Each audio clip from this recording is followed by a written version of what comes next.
खुलुमबाय आं सिबिरानि ब्रह्म नोंथांमोनखौ आंनि एसबि बड' निउज चेनेलाव गासैखौबो बरायबावनाय थाबाय नोंथांमोननि थाखाय आं गोदान मोनसे भिडिअ लानानै फैबावबाय अन्नानै भिडिअखौ जोबजासिम नायलांदो बिटिआरआव गिख्रंथाव महर लादों हाग्रा बिफाना गावनि हायावनो खेबले गुलि गावजानो गोनां जादों बर' फिसाफ्रा फिन हाग्रा बिफाननि गिथावना महर सन्देहआवनो सासे बर' सुबुंखौ गुलि गावबावबाय बिटिआर ओनसोलाव बाक्सा जिल्लानि बाथाबारि हाग्रा खोन्दोनि सिङाव थानाय भारत भुटान सिमना ओनसोलाव जादों बे गुलि गावनाय जाथाया हाग्रा बिफाननि गुलि गावनायजों गोब्राब जोखोम जानो गोनां जादों निर्मल बसुमतारिया नखरनि आरो रायजो राजाफ्रा फोरमायथिनाय बायदिब्ला बर'दिननि थाखाय न'आव बन गैयैलाय बन लायनो थाखाय हाग्रायाव निर्मल बसुमतारिया थांदोंमोन लोगोसे राकेश इस्लारियाबो थांफादोंमोन बेयावनो बिथांमोननि सायाव हाग्रा बिफाना सिखाव फलाननि सन्देह खालामनानै गुलि गावदों जायजों निर्मल बसुमतारिनाव गुलिया नांदों आरो बिथाङा गोब्राब जोखोम जानो गोनां जादों जोखोम जानाय निर्मल बसुमतारिखौ गिबियाव मुसलपुरनि देहा फाहामसालियाव थिसननाय जादोंमोन नाथाय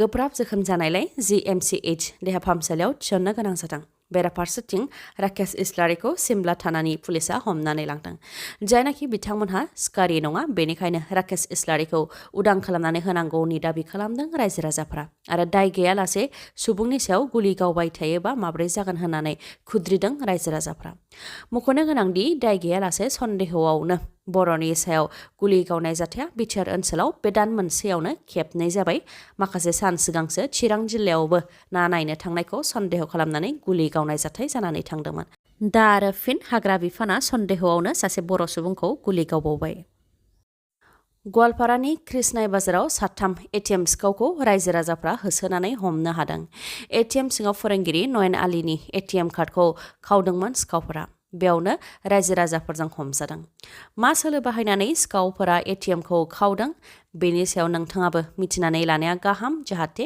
नोंथाङाबो सांग्रां जानो हायो फोरोंगिरि नयन आलीया जेब्ला कृष्णाय बाजाराव थानाय SBI एटिएमआव हाबनो थांदोंमोन बेयावनो सानै सेंग्राफोरखौ एटिएम सिंनिफ्राय ओंखारबोनायखौ नुदोंमोन आरो रां दंना गैया होननानै सेंग्रा सानैनाव सोंथि खालामदोंमोन बेयावनो एटिएमनिफ्राय रां ओंखाराखै होननानै फिननाय होदोंमोन सिखावफोरा आरो नोंथांनिया जानो हागौ होननानैबो नयन आलीखौ एटिएम सिङाव थिनहरदोंमोन जेब्ला नयन आलीया एटिएम सिङाव हाबनानै रां नायनो थाखाय जागायजेनदों बेयावनो सानै सेंग्राया एटिएम सिङाव हाबनानै खाथियाव गसंफाफैदों आरो बेयावनो मिथिस्लाबलायालासे एटिएमआव आखाइ हरदोंमोन बेनि उनावनो सिनाय मोनै सेंग्राफोरा एटिएम दांनायखौ लानानै फोरोंगिरिया रायबाय थानायावनो माब्लाबानो एटिएम कार्डखौ सोलायनानै गुबुन एटिएमखौ होलांदों आरो ओंखारलांदोंमोन गुबुन एटिएम कार्डखौ नुनाय लोगो लोगोनो होज्रिख्रावनायावसो रायजो राजाफ्रा नुजाथि फैनानै होसो साथाम सिखावखौ हमनो हादों आरो कृष्णाय पुलिसनो खौरां हरनायाव साथाम सिखावफोरनिफ्राय गंनै जिस्नि एटिएम कार्ड हमनो हानायजों लोगोसे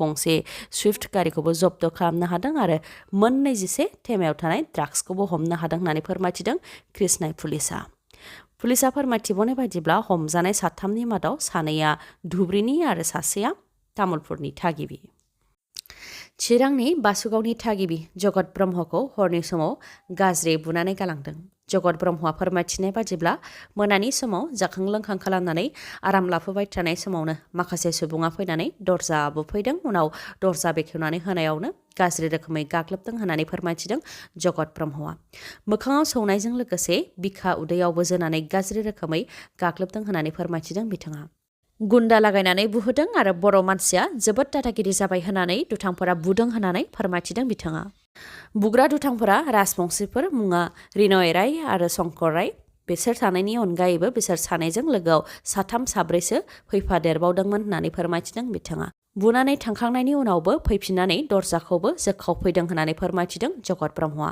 आरो बे जाथायखौ लानानै बासुगाव पुलिस थानायाव एफआइआर होनाय जाबाय होननानै फोरमायथिदों लोगोसे फोरमायथिबावदोंदि दुथांफोरा गोबां जौ लोंनायमोन दुथांफोरा बुनानै गालांनायनि अनगायैबो नखरखौ फोजोबस्रांनायनिबो हुमखि होलांदों बर' सुबुंनि सायाव मेगन सानानैनो बे गाग्लोबनाय जाथायखौ खालामनायनि सन्देह खालामदों जगत ब्रह्मआ अक्ट'बर आरो नभेम्बर दानावनो बिटिसिआव साख्रियाव थिसननायनि खोथा होदोंमोन हाग्रा बिफाननि EM बिआर फेरेंगाया नाथाय अक्ट'बर आरो नभेम्बर मोननैबो दानानो बारलांबाय थारैनो माब्ला बिटिसिनि लाइमोनफोरखौ साख्रियाव थिसनगोन बेखौ लानानै गोबां रायजो राजाफ्रानो सोंथि खालामो बिनि सायाव EM फेरेंगाया फोरमायथिदोंदि बिटिसिआव साख्रिया दङ हाग्रा बिफानाव 400नि गोबां लेन्ड एन्ड रेभिनिउआव 36 बेनि अनगायैबो PWD हेल्थ ससियेल वेलफेयार आरो स्पर्ट्स गुबुन गुबुन बिफानाव गासै 1,100नि बांसिन पस्ट दङ। बेफोर साख्रिनि थाखाय इसि मिटिंआव पास खालामजोबखाबाय, नाथाय माखासे टेकनिकेल जेंना जादों होननानै फोरमायथिदों बिआर फेरेंगाया। आरो बिथाङा फोरमायथिबावदों दि बिटिसिआव साख्रिखौ नभेम्बर दानावनो होनो थांखि लादोंमोन, नाथाय नभेम्बर दानाव साख्रिखौ होनो हायासै आरो डिसेम्बर दानावबो होनो हायि बायदिखौ नुहुरदों। नाथाय थाबैनो बिटिसिआव लांदां पस्टखौ आबुं खालामगोन, बेयो 100% सैथो होननानै बुंथियो बिथाङा। बेराफारसेथिं बिटिसिनि 3rd आरो 4th ग्रेडनि साख्रिखौ आसाम सरकारनो फानबाय होननानै बेरेखा दोलोआ बुंथिदों, नाथाय आसाम सरकारा 1,30,000नि गोबां पस्ट क्रिएट खालामनाय हाबाफारिखौसो आसामाव फोसावनाय जादों।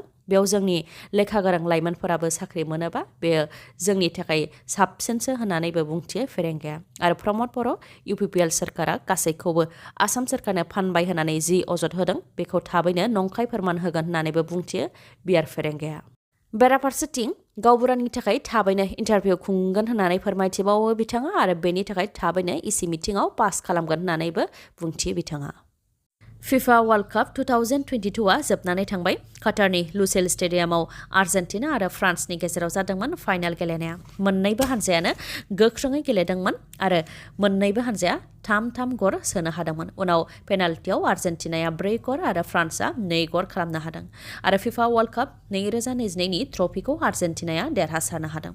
आर्जेन्टिनानिफ्राय लियनेल मेसिया 2 गल सोनो हादों आरो एन्जेल डि मारिया बिथाङा 1 गल सोनो हादों। उल्था फारसेथिं फ्रान्सनिफ्राय काइलियान एम्बापे बिथाङा गाव हारसिङैनो 3 गल सोनो हादों। गिबियाव 80 मिनिट, बेनि उनाव 86 मिनिट आरो 108 मिनिटआव गासै 3 गल सोनो हादों बिथाङा। आरो बिथाङानो 52 बोसोरनि उनाव फिफा वर्ल्ड कापनि फाइनालाव हेट्रिक खालामनो हानाय गिबिसिन फुटबल गेलेगिरि जानो हादों।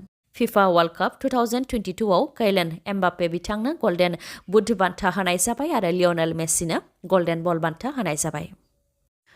दरं जिल्लानि जुथिका बसुमतारीखौ थैबाय होननानै देहा फाहामसालिया फोसावखांनायनि उनाव गोथै देहाखौ न'सिम लाबोनायाव गुबुन हौवानिसो गोथै देहा नुनानै सोमोनांदों नखरनिफोरा।